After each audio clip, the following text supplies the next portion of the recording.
ഞാൻ സത്യത്തിൽ ഈ സംഭവം അറിഞ്ഞില്ല കേട്ടോ.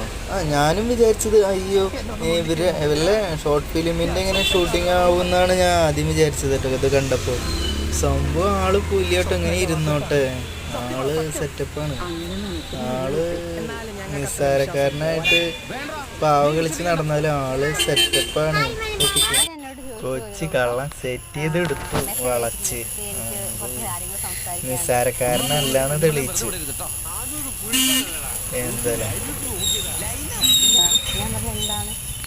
എന്തായാലും കൊള്ളാം. ഇവരുടെ ഇനിയുള്ള ജീവിതത്തിൽ നല്ലത് മാത്രം നടക്കട്ടെ എന്ന് ആശംസിക്കുന്നു.